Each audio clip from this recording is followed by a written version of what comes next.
Awesemo NBA Strategy Show.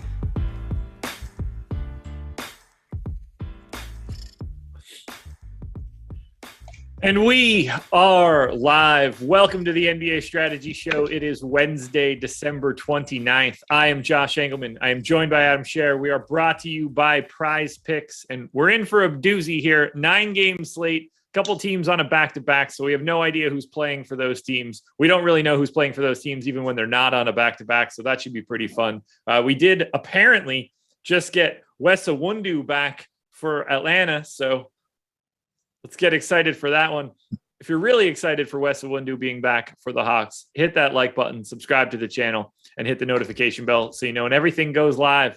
Adam, I already know the answer to this question, but how bad was yesterday? Yesterday sucked. Lost like 50%, but most importantly, when Max Strus was scratched, I decided, Caleb Martin will be lower owned than he probably should be. So I made some quick global swaps and swapped all of where I had Herbert Jones at the Ford spot. I swapped him to Caleb Martin since that was a swap I could make. And then that was the difference in winning 100K. So, didn't really feel very good. Yeah, I'm scrolling back to just see some of the verbiage that we had when you and I were talking about it happening. Can I just swap all of my Herbert Jones to him? Yeah. There it is, 7:06 p.m. Martin time. Yeah. Yeah, and I ended up, luckily I was still over the field on Herbert Jones, not that it really mattered, but that was definitely a lineup that had Herbert Jones at lock. Oh, man. Yeah. The amount of F spot Caleb Martin I have is going to be annoying. Yeah, I think he gave you the F spot right there. Right in the A spot. I talked about it a little bit on the process show. We don't have too much time to do this since we have 9 games, but anytime you're going to get 1.8 plus fantasy points per minute, and I'm speaking more from FanDuel, but it doesn't really matter. Both guys smashed on both sites. But for Rubio and Butler, for the 2 most aggressive chalk plays to also be the 2 highest point per minute performers on the slate, I'm just going to take a beating on those days. There's no way around it. I don't necessarily view it that I'm going to take a beating. I was at or over the field on both of those guys, but it just makes it harder to win. You have so many more lineups to compete with.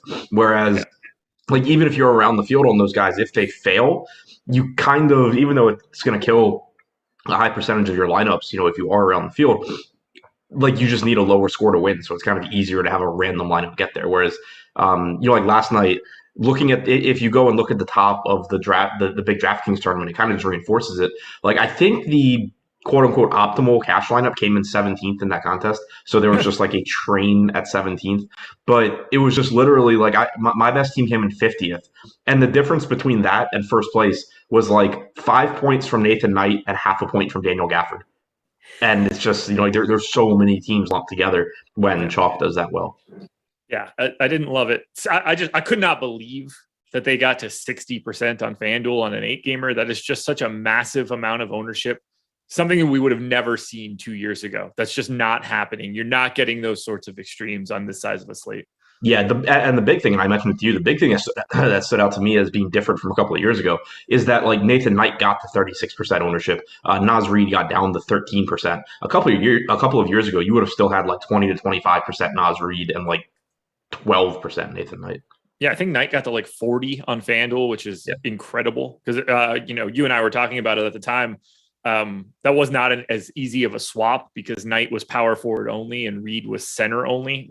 It wasn't as intuitive as DraftKings where you could just be okay, I'm just going to move one to the other and call it a day. FanDuel, you had to really do some movement around, but that's enough about how much yesterday sucked.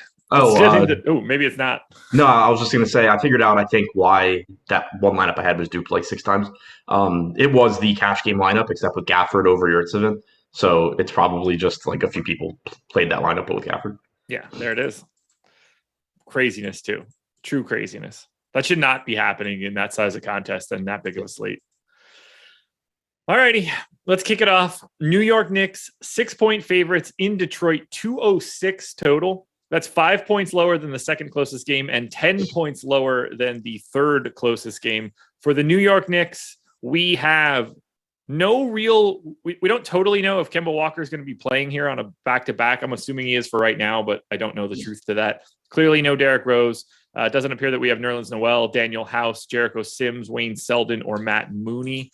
So assuming Kemba Walker is in, the highest owned guy in this game right now is Julius Randle on FanDuel, 8,700. He's 9%. No one else is higher than 1%. I am going to get to a little bit of Kemba still, I think, at 6,800 on DraftKings. I don't really think that there's anything here for the Knicks. Yeah, that's at least right now.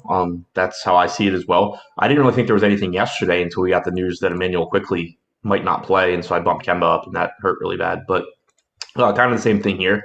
If Kemba plays at 6,800, he's certainly viable, but not going to be a priority. Mitchell Robinson at 5K looks okay, but not prioritizing that either. I don't, in the context of a 9-game slate with what's going on in the NBA, I don't see a lot here.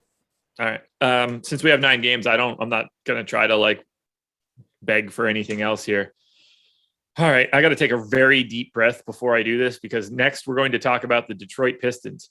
They are going to be without Killian Hayes, Cade Cunningham, Jeremy Grant, Isaiah Stewart, Kelly Olynyk, Saban Lee, Corey Joseph, Josh Jackson, Trey Lyles, Isaiah Livers, Rodney Magruder, and Chris Smith. Evidently, Trayvon Palmer and Justin Robinson are with the team now. Servetus is back. They have Cassius Stanley available.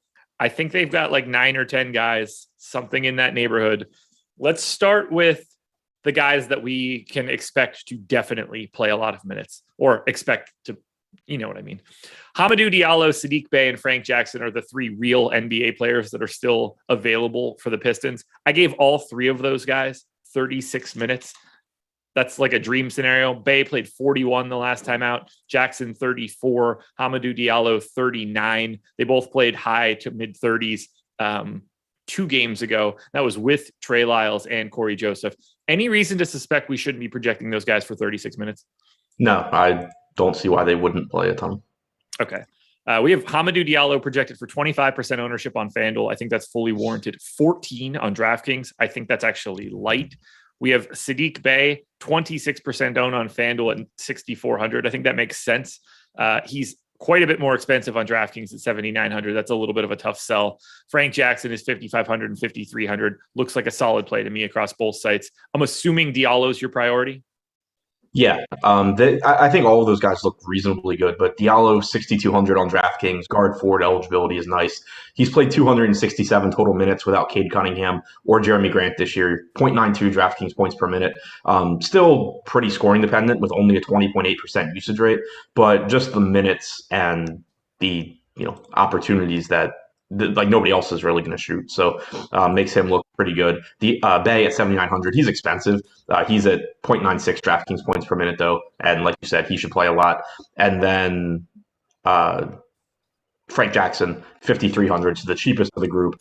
He leads the team with 363 minutes, 0.77 DraftKings points per minute. I think they all just look reasonable, but Diallo looks like the top guy.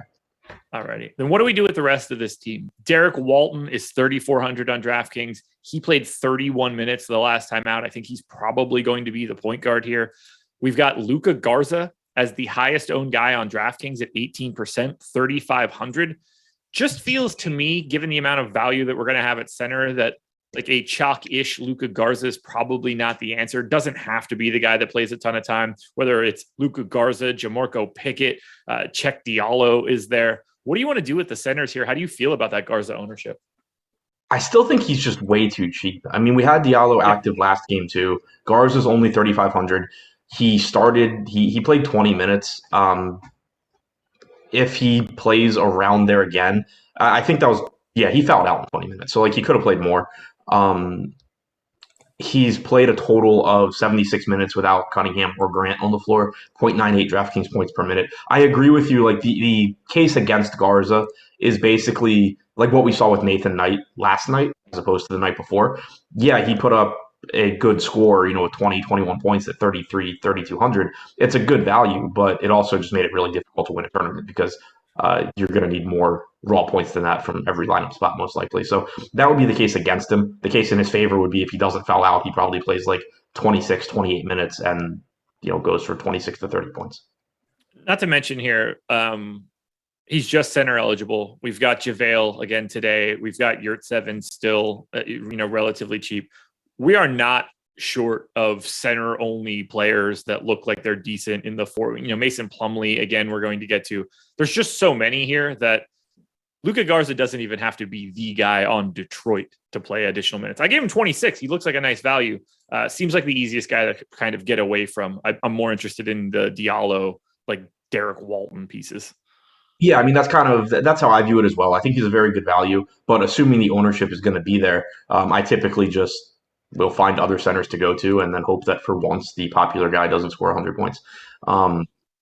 That's just I think it's easier to win tournaments that way. And it goes back to not you don't get paid for being right. You get paid more so for other people being wrong and you not being there. So yeah, it's risky. He's a good value, but Derek Walton is kind of interesting. He's 3,400. He's going to play a lot of minutes. In his NBA career, he's averaged 0.57 DraftKings points per minute. So certainly not somebody you're going to be too excited about his production, but just the playing time and the salary make him viable. Alrighty, let's keep it moving. We still have 8 more games to go. Some of them we have a lot of time to spend. Sometimes we don't. For the Charlotte Hornets, 2.5-point dogs in Indy. No Miles Bridges, no PJ Washington. I think we're still just sort of getting the same minutes in rotation that we've been getting for Charlotte. No one in double digits in ownership other than Terry Rozier at 10.1% on FanDuel. And that's about how I see it. Rozier, Ball, Hayward, Oubre, McDaniels, Plumlee. I'm going to have bits of all of these guys. I don't think that any one of them individually just stands out. Yeah, that's what I think as well. You did get the big game from Plumlee in like 3 quarters last game. You still have PJ Washington out. His rotations were very promising. He played 29 minutes and he missed his closing rotation essentially. So we were right that he was going to play a lot. He actually was going to play even more than we thought he was going to. So he does still look interesting at 4,500. The ownership for him, I assume, is going to be higher today than it was the other day, now that people have seen that. But we still only have him projected at like 6%. So if that's the case, there's just so many good values on a slate like this that, like, for example, if you compare him to Luka Garza, yeah, he's $1,000 or so more expensive, but it's not going to be difficult to just make up that difference elsewhere in your lineup because there's good plays at every price tier. So I still like Plumlee, especially if the ownership is low. Ball still looks good. Rozier at 6,400 looks fine. Jalen McDaniels looks fine at 4,200. But I do agree that part of the reason they look good to me in tournaments is that the ownership isn't very high. So like there are better plays elsewhere on this slate, but this is definitely a team that I don't think you should be sleeping on in tournaments. Yep, we're on the same page there. It's just hard to like prioritize any individual guys here. A little bit different on Indiana. Now, the main piece here is going to be we don't know the status of Malcolm Brogdon yet. He is questionable. He's been out for what basically is 4 straight games. He tried to come back in one of them. That failed pretty miserably, and he ended up having to leave again. I have him in for right now. No TJ McConnell, clearly. Jeremy Lamb is back. Not sure that matters at all. This is a FanDuel question, basically. The highest owned guy we have on DraftKings is Miles Turner at 3%. There's no ownership here, but Karis LeVert's 6,600 on FanDuel today. He's 9,100 on DraftKings. Yeah, 9,100 seems a bit aggressive. I mean, it is a fantastic spot, and if Brogdon misses this game, we know that that's very good news for LeVert, but would kind of still, like on DraftKings, it pushes him into, pay up to be contrarian, I assume, territory. On FanDuel, he looks like a fantastic play, especially if Brogdon's out. Yeah, incredible there. I love Sabonis, 8,400 on FanDuel, power forward center. He's $2,300 more expensive on DraftKings. I think Miles Turner always just looks solid on FanDuel, especially with the power forward eligibility. I want to get a lot of those 3 guys. I don't have much interest in the rest of Indiana. If Brogdon ends up out, we can start having some more conversations about, I don't totally know who at this moment, but at least there are additional minutes to go around. But Sabonis, LeVert, Turner on FanDuel, and that's it for me. Yeah, and if Brogdon is ruled out, LeVert this season, 7 games without him, 1.25 DraftKings points per minute. Sabonis, 1.21. Both of these guys would likely play a lot of minutes as well. So they would look good, and then you start to be able to cycle through the guys like Chris Duarte, Justin Holiday, etc. I assume we've got nothing else here. I don't think so, especially if we assume Brogdon's in. Yeah. Schedule for the rest of the day. NFL strategy show coming up immediately after this. We've got the Jock Market NBA show at 1:00. We've got the NHL strategy show coming up at 2 p.m. No House Advantage NBA strategy show at 4. Yahoo NBA strategy show at 4:30. Adam will be back with the boss man, Alex Baker, for the deeper dive at 5. Then we've got NBA Live Before Lock from 6 up until 7:30. NBA projections are free today. That should be decent for you. Head to awesemo.com to check those out. Plus, our NHL rankings are also free. Yeah. Are we really doing the Boucher thing again here? Yeah. Everybody knows you can score 60 fantasy points in a basketball game where your entire team is out. It means you're good. Yep. That's what we should know. I wonder how much he's going to be playing once everybody comes back from all this COVID stuff. Is it basically not at all? He's only like 29. He's still developing. Yeah. He's fresh. I hate that when I say something are like that. Are people measuring him in like dog younger. years or something? Are we just going to assume that he's 4? I think people just think he's like 22 or something. Yeah. LA Clippers, 5.5-point dogs in Boston. For the Clippers side, I think this is relatively easy. No Reggie Jackson, no Paul George, Batum, Hartenstein. It's basically the same rotation we got the last time out. So that should make it a little bit easier. Marcus Morris is 10% owned on DraftKings at 5,400. Eric Bledsoe is 29% owned on FanDuel at 5,500. Feels like a little bit too much Bledsoe, but I get why it's happening. I still have him in for 34 minutes. The rotation the last time, none of the starters played in the fourth quarter. They went pretty aggressively. So I think those rotations will look a little bit different. What do you want to do with the Clippers?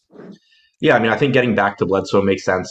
He was disappointing last game, started out really well. Like you said, didn't play the fourth quarter. But he's 6,400 on DraftKings, assuming he's going to play mid-30s in minutes. He's now played 272 minutes without Jackson or George on the floor this year.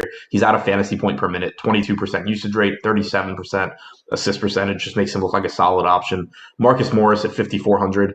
He played 27 minutes in 3 quarters. That was good to see because I didn't really have a good feel for how much he was going to play in that game. In his first game back, they had kept him out for conditioning reasons. So I don't think there's any real reason to think he's not playing 30 plus here if he plays in the fourth. He's only played 59 minutes without Jackson and George, but he's at 1.25 DraftKings points per minute with a 29% usage rate.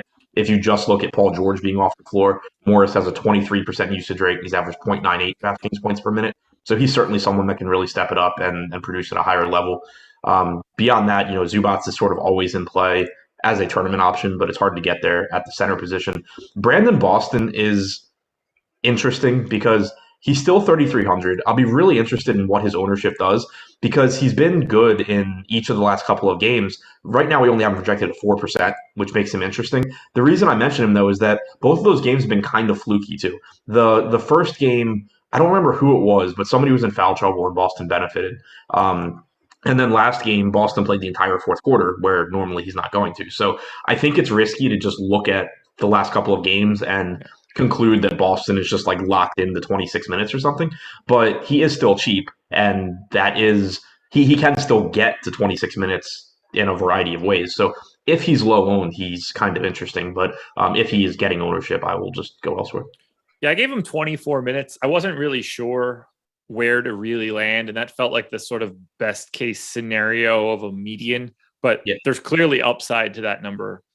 If the game goes according to plan for the Clippers, I don't know what that number is. I think that it's probably more like 22 or something, but you do want to try to capture it a little bit because shooting guard, small forward, 3,300. That's a fun place to be. Do you think that they play any Ibaka next to Zubats against Horford and Williams? There's no reason that they can't, obviously. They certainly have the minutes to go around. I don't think that they need to be throwing 12 minutes to Keon Johnson, Winslow to a degree, there's Xavier Moon, whoever played in this last one. I don't think it'd be a ton. Are you looking at it from does this bring Serge Ibaka into play perspective? Yeah, because I'm just thinking like at 3,400 with power forward eligibility and no ownership, even if Ibaka is just the backup center and playing, let's say, 18 to 20 minutes, he's mildly interesting because of the upside that comes with that if like Zubats were to get into foul trouble. But if there's a chance that he's going to play like 4 to 6 minutes alongside Zubats, he can end up being a really good value. I like the idea. I see no reason why they couldn't. I also don't think it's anything that is super important on this slate. Like there's a ton of value that you can just look at and say, yeah, they're playing a lot without saying, well, what if the rotation goes this way? But if you're just looking for like a really low owned value that I think has a path to playing more minutes than he's projected for, Ibaka can certainly do it. Let's go to Boston. This one's a little trickier. Some of it's very easy. Some of it not so much. We don't know the status on Marcus Smart right now. He is questionable or should be questionable, but it's a cut on his hand. So feels like he's more likely to be able to play. There's no way that I argued that Caruso wasn't a good defender on Twitter last year. He's been a good defender his entire career. Bring the receipts on that one, Gene. Jason Tatum out. Dennis Schroeder out. Josh Richardson off of the injury report. Whether or not that means he plays today, I have no idea. Neesmith, Freedom, Fernando, CJ Miles, all still out. The Marcus Smart piece will be big, but the biggest piece here, Jaylen Brown is still 8,800 on FanDuel. No Jason Tatum, no Dennis Schroeder. Good luck making the argument that Chris Boucher is a better basketball player than PJ Tucker. That is, I don't even know how anyone could come to that conclusion. Well, PJ Tucker doesn't produce fantasy points. Yeah, I guess. Okoro also just more valuable to a team than Chris Boucher is. Tony Snell doesn't normally play, so that was a bad example. But what was your question? I was distracted by PJ Tucker. Jaylen Brown, 8,800 on FanDuel, looking incredible with no Tatum, no Schroeder. Yeah, agreed. 10K on DraftKings, a little bit different story. The upside is still there. Definitely want to pay attention to the ownership. He was 9,300 on DraftKings the other day. Looked good, but not great, and still pulled like 46% ownership. So definitely pay attention to that. I think there's a chance that you just get a little bit more ownership going to Brown than you really should. All that said, he's averaged 1.34 DraftKings points per minute without Tatum on the floor this year. He has a 36.5% usage rate. He's a very, very strong option, but the price tag's getting pretty close to correct on him too. Chat's on one for like describing guys that aren't very good and thinking that they're really good. Yes, I said that Anthony Edwards wasn't good last year. He wasn't. He's still not good this year. He's better, but I don't give him credit this season for what you guys think he's going to be in 2027. It's just not how this works. But yeah, I mean, Alex Caruso has basically been known for his defense for the entire time that he's been in the NBA. It's not like I would have ever called him like a good offensive player. Instead, if he wasn't good at defense, he wouldn't be in the league. He doesn't have any other real skill set. Play your Jaylen Browns. If Marcus Smart is out, we're going right back to Peyton Pritchard, I guess, at 5K on DraftKings. Yeah, he's another one where I'll be really interested in the ownership. I thought that he was a bit over-owned last slate at 4,300, not in the sense that he wasn't a really good value, but just in the sense that there were plenty of similar players around him. Then he went out and had another massive game. So if Smart is out, Pritchard, once again, looks like a good value, but there's going to be plenty of other guys that look decent as well. Pritchard, 178 minutes without Tatum this year. He's averaged 0.93 DraftKings points per minute. If you put Jaylen Brown on the floor, the sample becomes 85 minutes, still about a fantasy point per minute. So, I mean, he's been good, but I still, as the price tag rises, you're just going to find other alternatives that can do the same thing. So, good point per dollar play if Smart's out, but definitely be aware of the ownership. All righty. God, we're going to run this into the ground. July 29th, I said Caruso is known as a very strong perimeter defender, and you replied with, ha, ha, ha, ha, ha, ha. What's the context of that? What am I actually laughing at? Like, I've got to be laughing at something else in that spot. I don't know. Well, you ready to do this one? As if Detroit wasn't ridiculous enough, let's go to Atlanta. The Atlanta Hawks. No, Bogdanovich, Hunter, Collins, Herter, Gallo, Okongwu, Wright, Williams, Jalen Johnson, Jang, TLC, Sharif Cooper, Malik Ellison. Apparently, Wes Iwundu is available here. Trae Young, 9,700 on FanDuel, 11K on DraftKings, pulling a little bit of ownership as he should. Cam Reddish, 35% owned on FanDuel, 16 on DraftKings, pulling a lot of ownership. Probably should. They don't have a ton of real NBA players. Clint Capella looking kind of interesting, 8K on FanDuel, 8,200 now that they don't have an actual backup center. The question then becomes, how do you feel about those three guys? Who are the other two starters? I mean, I think all three of them look good. Trae Young should just do everything offensively. He's expensive, but still, I think, warrants that price tag. Cam Reddish at 6,200 looks pretty good. He's probably going to play 38 plus minutes. He's going to have to take on more usage. And then Capella, like you said, no backup center makes this, and going up against Vooch, someone that you would assume that they would like to have Capella out there to defend. I think it's likely that you're getting a lot of run from Capella as well. So the pricing is a little bit more aggressive on these three than it is some of the other players on the slate that are on depleted teams, but I think they all look good. As far as the rest of the starters, I assume that you're going to get Brown and Hayes. I thought it could be Brown and Malcolm Hill. The Young, Mays, Brown trio is pretty small. I don't know if that matters so much against Chicago. So I don't know if it's going to be Malcolm Hill or Skylar Mays. How do you feel about Skylar Mays then 3,700 if you think he starts? I like him if he starts. The concern I have is that I don't feel very confident in him if he doesn't start. He still only played 17 minutes off the bench last game. I realize that the team is more shorthanded now than they were, but I kind of thought that they would prioritize getting him minutes a little bit more. But if he does start at 3,700, he's like a 0.9 fantasy point per minute guy that is probably playing mid-30s. All righty. Can we get to Lance or Cat Barber or anything else here for Atlanta from a value perspective? I think you can. It's extremely risky because we don't know how the rotation is really going to look, assuming those guys come off the bench. Stevenson, 3,200. We know that he physically can play a lot. He was averaging like 35 minutes per game in the G League. It's just a matter of they clearly would rather not, but they're also running out of bodies. So those guys, anybody that comes off the bench is risky, but certainly could still play mid-20s. Anything else here for Atlanta? I think that's it. Brown played 30 minutes last game. I would assume that you're getting 30 plus again here. All righty. To Chicago, we still have no Lonzo Ball, no Alex Caruso, McKinney, Bradley, Patrick Williams, Ersan Ilyasova, Q-tag on Derek Jones. We saw these guys absolutely smash this Atlanta team 2 days ago. No ownership over 10% on DraftKings. A little bit more interesting on FanDuel. Vooch at 12, Levine at 15, where he's only 8,600. How are you handling Chicago? And how interested are you in $4,500, 8% owned Kobe White? The ownership's interesting. The concern that I have with White is just that even though he's stepping into more minutes here, the salary is, I think, pretty reasonable given the production that you can expect from him. So far this season, 272 minutes played for Kobe White, 0.69 DraftKings points per minute.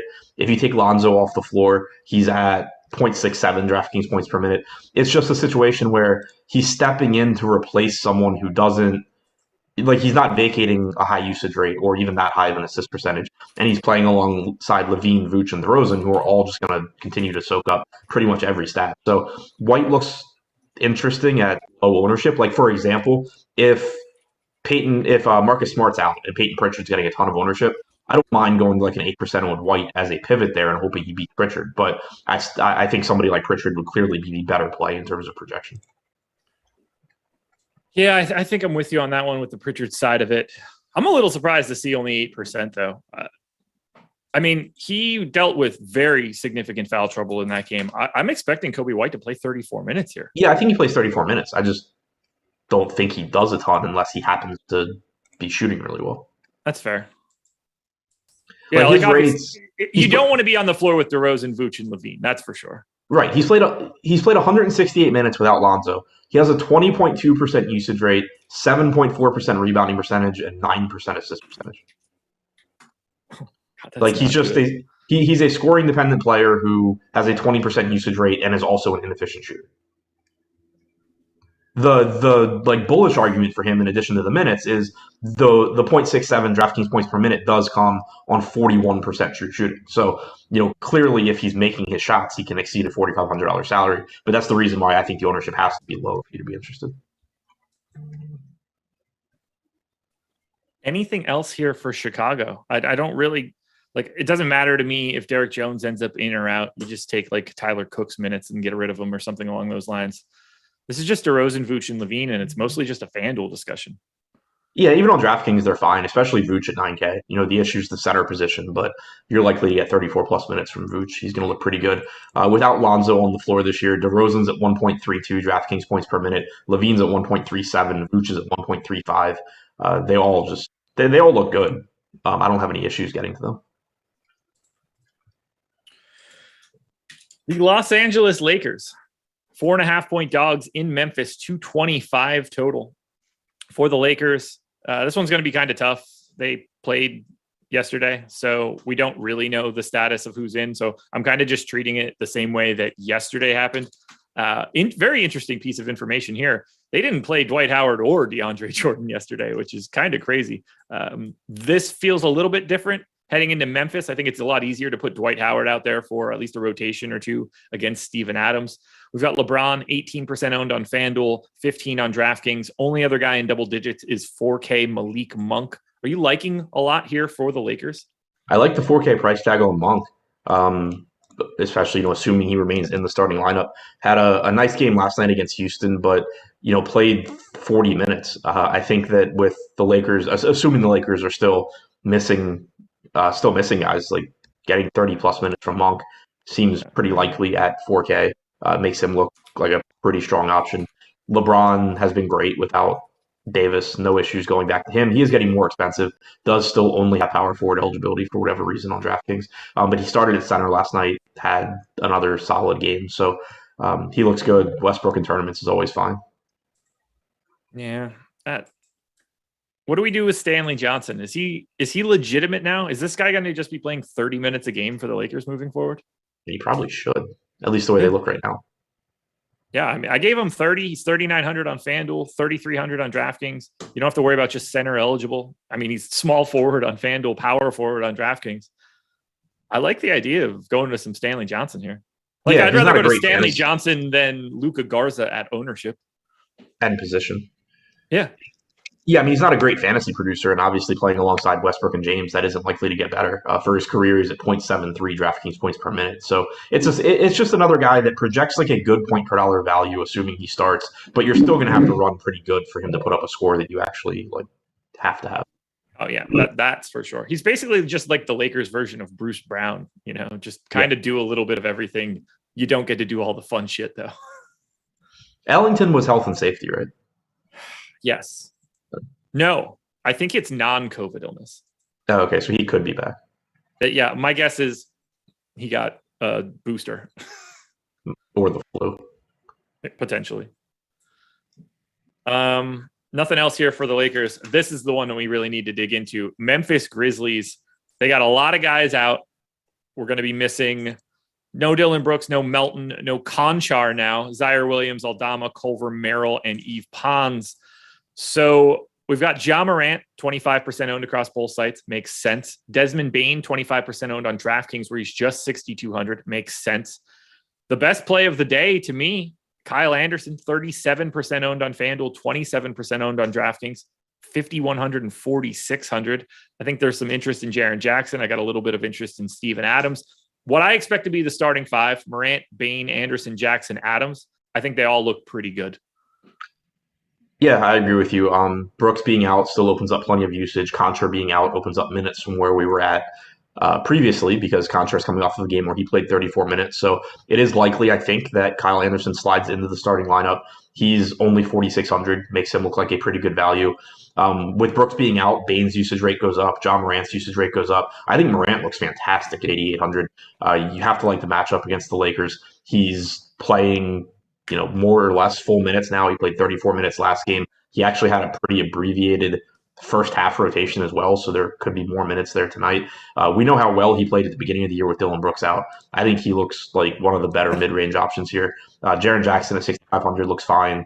Adams looks fine. But yeah, I think Anderson from a value standpoint and Morant stand out as the top two guys for me, but the rest of them look pretty good as well. We're about to get to it. It's the Memphis game, but Miami, no Tucker into the health and safety protocols. Gabe Vincent into health and safety protocols. Zylan Cheatham, who they didn't even play yesterday when they needed him, is now into the health and safety protocols. You're at 7. Are they going to be able to play this Miami game? Wait, you're at 7's out too? No, but he's going to have to play 48 minutes at center. Yes, I don't know how many guys they had yesterday. We'll get to that in a second. Let's finish off Memphis because I'm with you on Ja and Kyle Anderson here.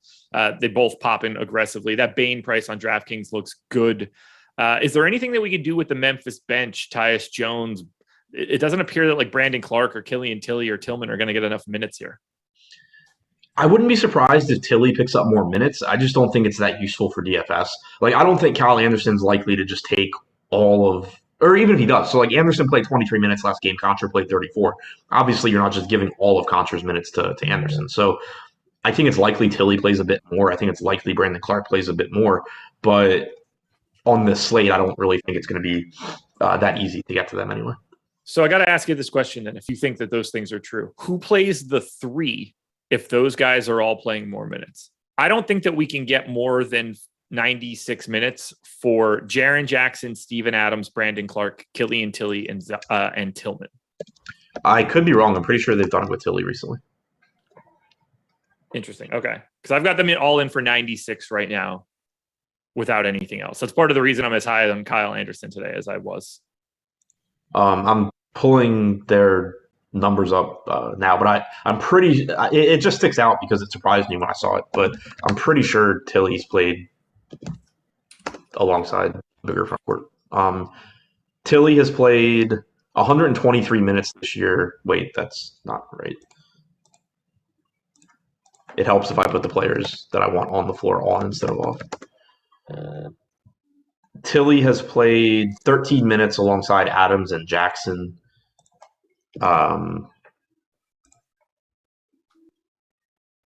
He's played 22 minutes alongside Adams and Anderson.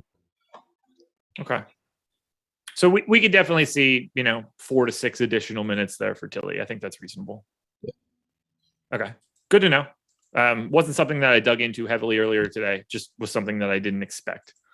So that's it here for Memphis. Anything else here? No, I think that's it. All righty. Time to talk a little bit about the presenting sponsor of this show. That would be Prize Picks.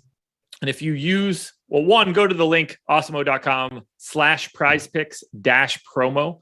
You get hooked up with 1 free month of Awesemo Plus Platinum, deposit bonuses, all that good stuff. You're basically making parlay cards here. You can download the app in the App Store, Google Play, or Prize Picks. You can make a 5-player parlay card that will net you up to 10x your entry fee. We've got a free Prize Picks NBA prop tool on our website that will help you make your best plays. I'm going to hit Adam with a couple of my favorite props here on Prize Picks for tonight. We'll see where he ends up landing. Let's start with Kemba Walker, over under 33.5 fantasy points. Over. Yeah, I'm going to take the over as well. Let's hit up. Who else would be interesting? Terrence Mann, 25 fantasy points. Over without much confidence. That works for me. And then final one here, Ja Morant, over under 44 fantasy points. Over.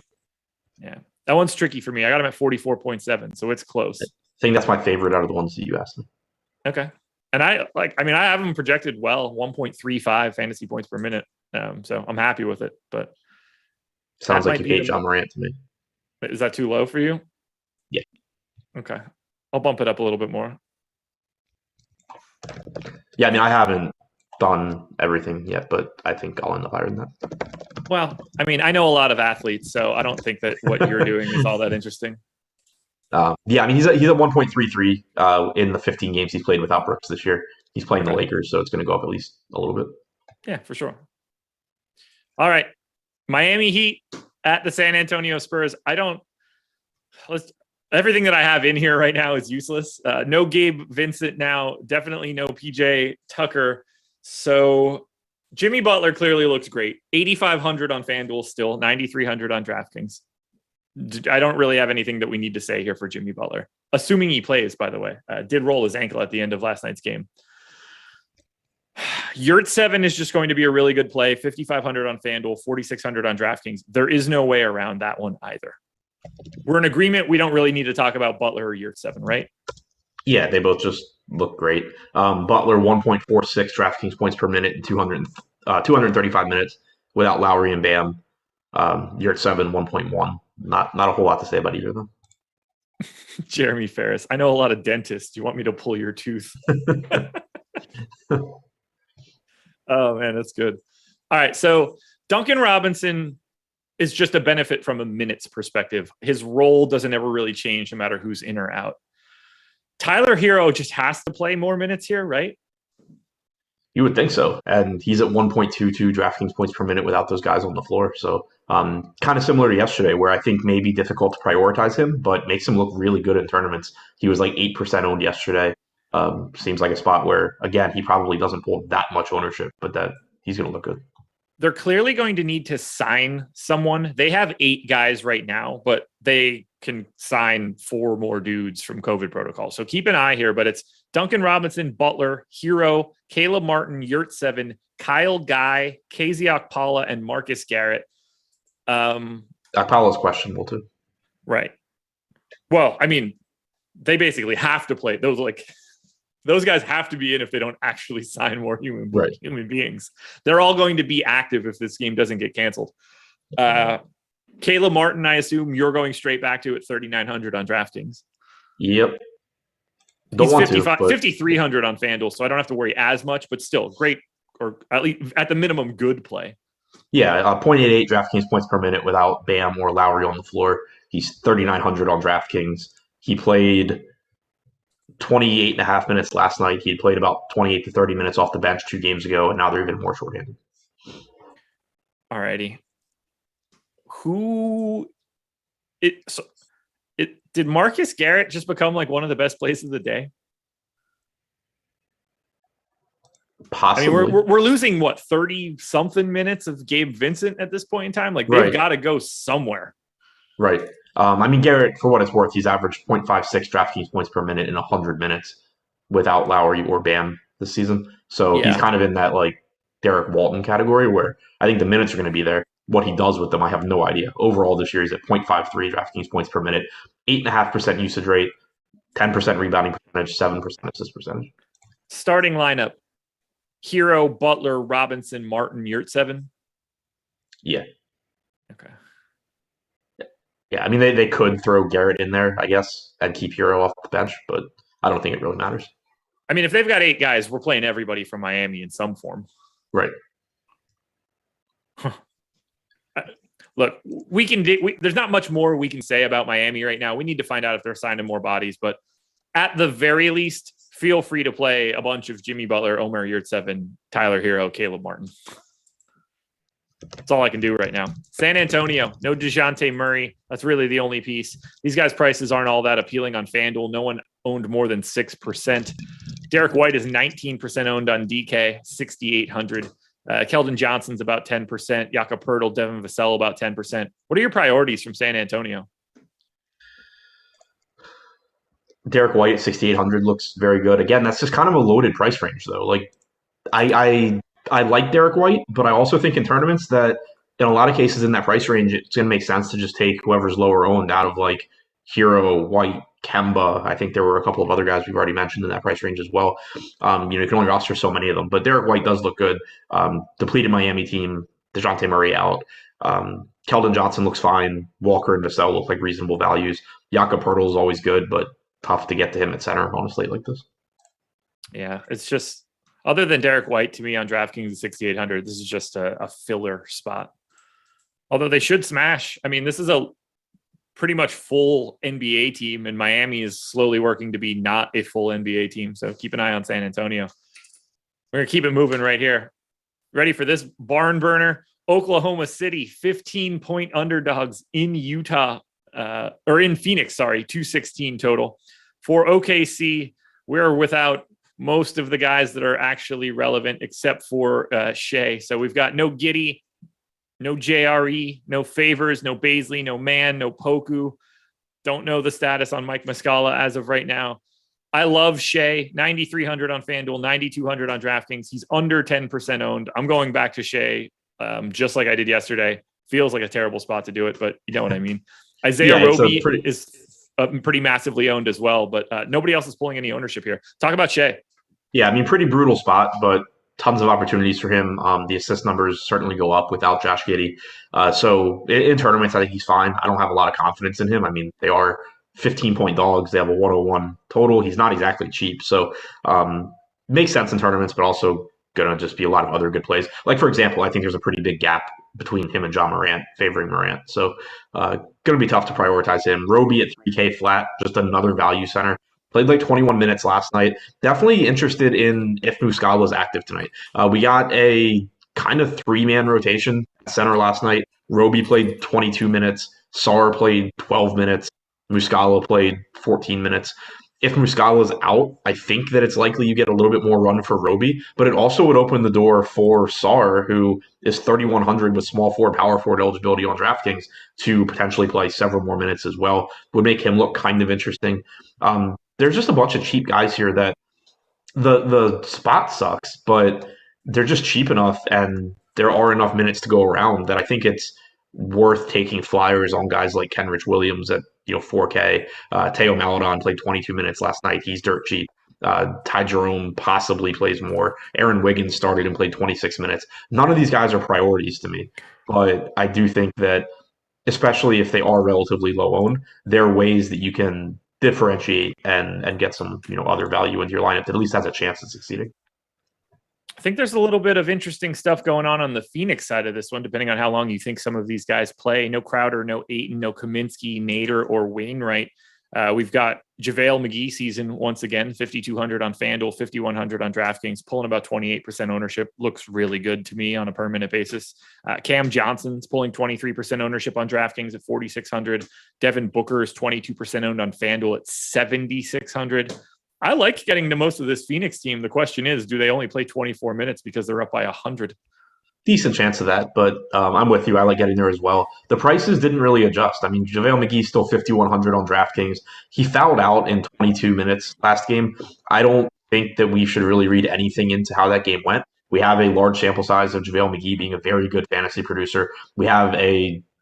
We've seen plenty of games with Kaminsky out where we know that he can play 26 minutes or so as a starter. I don't think we should care that he fouled out last game. So going right back to McGee, to me, he's on just a completely different level than a lot of these other popular centers we've talked about, because a lot of those guys you're talking about them more in the sense that they're going to give you a good point per dollar score, but it's relatively unlikely that they do anything special that you have to have in your lineup. There's a pretty good chance JaVale McGee just puts up a score that you need. There's not a lot of other guys around 5K that offer anywhere close to the level of per-minute production that JaVale McGee does. So he really stands out.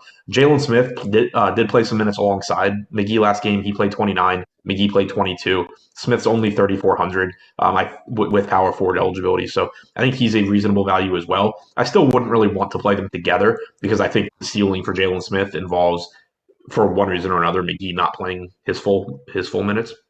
But individually, they both look like good values. And then, Booker, Paul, Johnson, Bridges, all reasonable plays as well. This one's going to be ugly. Cam Payne played 24 minutes last game too, so throw him in there as somebody you can take shots at. Anything else here for Phoenix? No, I think McGee is the priority. Jalen Smith as a value looks pretty good. And then just mixing in Paul, Booker, Johnson, Payne, Bridges are all just good plays. Utah Jazz, 6.5-point favorites in Portland. For the Jazz, we still have no Donovan Mitchell. Otherwise, we're fine. For Portland, slightly different scenario here. We're going to be without CJ McCollum, Yusuf Nurkic, Robert Covington, Ben McLemore, Dennis Smith, Cody Zeller, Trendon Watford, and Keljin Blevins. They have signed Reggie Perry. So for the Utah side, we know exactly what we're doing here. We know what gets better. Jordan Clarkson pulling the most ownership across both sites. I think that is interesting. Joe Ingles, 17% owned on DraftKings. Looks like a nice value. Royce O'Neal, 10% owned on DraftKings. Looks like a nice value. Can you talk to me about why Rudy, I get it. We got Rudy Gobert at 2% owned on FanDuel. I just want that in a situation where Yusuf Nurkic and Hassan Whiteside aren't playing for the Portland Trailblazers tonight. Hassan Whiteside hasn't played for the Blazers all year. Hassan Whiteside is on Utah. Yeah. Not who I meant at all. Cody Zeller is the name that I'm looking for. You know what I mean? No real centers other than Larry Nance. Rudy Gobert at 2% owned on FanDuel might be my favorite play of the day. Yeah, I mean, it's a good play for sure, just in the sense that he can go for 50 plus. he hasn't been getting a lot of ownership recently. And on the one hand, it makes sense because there's like always better center plays. Gobert is basically priced for what he does. But he still gives you a really high ceiling. So in tournaments, I think it makes sense. In cash, there's just going to be better options. Oh yeah, for sure. And he just fits a little bit better on FanDuel. 3-point blocks are important for Gobert. That ceiling is interesting, and you're not going to have any trouble getting to that ceiling. After that, it's just cycle in your Bogdanovich, Conley, Clarkson, Ingles, Royce O'Neal takes, right? Yeah, pretty much. Conley looks really good at 6,600. It's a good matchup. Bogdanovich, Clarkson, Ingles, they all look good. I would say O'Neal, Gay is like the next tier down. Yeah. O'Neal 3,600 is interesting. It's a Yeah, shame he's that he's fine. not any good on a per minute basis. It's more like I wouldn't really want to get there if he's getting ownership, but I do think there's kind of a tendency to sleep on Royce O'Neal in a spot like this where he's still going to play like 30 plus minutes probably. He's played 96 minutes without Mitchell on the floor this year. He's still only averaged 0.62 DraftKings points per minute. Like that's obviously the issue, but not really worse than a lot of other $3,600 plays. Portland. You can play five guys basically and five guys only. Norm Powell, Dame Lillard, Larry Nance, Nas Little, Anthony Simons. Nas Little 5K on DraftKings pulling 25% ownership. Simons, Nance, Lillard, and Powell all 20 to 25% owned on FanDuel. Those guys all look pretty good, depending on which one you like or which one you want to get to. Some of them look even better than good. I really like this side of Portland today. Yeah, I mean, I hate the matchup, but there's just a lot of minutes available. Little's still cheap. Larry Nance is still cheap. Dame is very good, especially without CJ McCollum. So, I mean, they just all look like good plays. I think that I would say Little, Nance, and Lillard are my top three, followed by Simons at 4,300. Yeah. Followed by Powell. Yeah. And you're getting the discount on ownership too with Powell at 7%. Like, not that you should be getting to a ton of Norm Powell at 7% or at 7K on DraftKings with just small forward, but makes it a little bit more appealing in a GPP if you need to get a little bit different. If Reggie Perry, I don't know if he has been added or if he gets added to the DraftKings player pool, do you have any interest there? They don't really have any other big bodies. If something happens to Larry Nance, I feel like Reggie Perry could fall into some minutes here. Yeah, I mean, I think he could. I don't think I'm going to end up with him on this slate. Okay. Just checking. You ready to close this out? Yeah. Dallas Mavericks, 1.5 point favorites in Sacramento, 219 total. For Dallas, we have no Luka Doncic, no Tim Hardaway, no Maxi Kleber, no Willie Cauley-Stein, Trey Burke, or McLaughlin. Reggie Bullock is off of the COVID list. Whether or not he's playing, I think that he is, and I have him in, but we don't know for sure. This one's pretty easy like it usually is. I'll play Jalen Brunson quite a bit, and I'll play Kristaps Porzingis quite a bit, and I probably won't play anybody else from Dallas. Pretty much how I see it as well. We're up to 9 games now this year where Luka has been out and Porzingis has been in. Brunson is at 1.13 DraftKings points per minute, 34 minutes per game. He still looks very good at 7,900 in a great matchup against Sacramento. Kristaps Porzingis in those games has averaged 1.44 DraftKings points per minute, 30.8 minutes per game. Also looks fantastic even at a rising price point. After that, if you want to mix in some Finney Smith, some Dwight Powell, you certainly can. But Brunson and Porzingis, the very obvious priorities here. Man, it's so weird that this team just is always like mildly uninteresting. If Bullock is still out, $3,700 Frank Ntilikina is certainly still viable as well. Yeah. He was in foul trouble last game where he would have played more. Yeah, it's not exciting to talk about. No, not at all. But then we go to Sacramento. Oh, go ahead. No, he's actually just been like a decent fantasy producer this year compared to what he's been in the past. Like in the 8 games he's played without Luka and with Porzingis, he's at 0.88 DraftKings points per minute. Overall this season, he's at 0.74 DraftKings points per minute. I assume he's not going to have a ton of ownership with this kind of just being a late game and we don't really know Bullock's status. I just think he's actually a pretty good value if he starts. Sacramento, we saw Marvin Bagley enter the starting lineup yesterday. We have him projected for 3% ownership on FanDuel at 4K, power forward center. I'm going to let you guys know right now. Marvin Bagley's projected for 3% ownership at 6:30 tonight. But I thought you didn't think he was good at basketball. Yeah. Marvin Bagley is like the young version of Chris Boucher. Nobody actually wants him to play basketball. He's decently productive when he's actually out there. From a fantasy perspective, I really like Bagley at 3% ownership or even 0 ownership at 4,600 on DraftKings. I assume you're going to be in the same boat considering you and I both played a decent amount of him once we got that news last night. No one is more than 4% owned on Sacramento today. I'd like to get to De'Aaron Fox at 7,400 on FanDuel if he's unowned. I'll take shots on like a $6,200 Harrison Barnes. I don't think I'll feel really good about it. Holmes continues to be unowned and not playing the minutes you would really expect. So what are you going to do with Sacramento? Close this one out. I'm still really interested in Holmes. It's a really risky play because you can't really afford. I mean, on slates like this, you can't really afford to be wrong at any roster spot, but especially when you're going to center. My kind of question on Holmes is like 2 games ago, he didn't play a lot. It was foul trouble. Last game, he didn't really play a lot, but Damian Jones has also been playing really well off the bench behind him. What happens? And so, like on the one side, that is a legitimate risk. If Damian Jones keeps playing well, they're going to give him minutes. But what happens in a game where Holmes is not in foul trouble and where Damian Jones isn't playing like a all-star center? Like, can you still get 30 to 32 minutes from Holmes? And if the answer is yes, it makes him kind of interesting in tournaments at this price point. But again, just difficult to be overly confident in him. De'Aaron Fox is 7,900 on DraftKings. He hasn't been great this year, for sure, 1.04 DraftKings points per minute, but that price just falling and makes him kind of interesting. Those are the only 2 that I'm really interested in on DraftKings. I agree on Bagley as well. If he starts, he's likely to play 28 minutes or so. He's about a 0.9 fantasy point per minute guy, so would look pretty interesting at 4,600. All righty. I want to hit on Cheyenne DeWald's super chat. Can I play Roby and Williams together? I assume that's Kenrich Williams. To me, the answer is yes. I don't know necessarily that you want 2 roster spots going to Oklahoma City guys, but from just what they do on the floor, they don't take minutes from each other. So the answer is yes.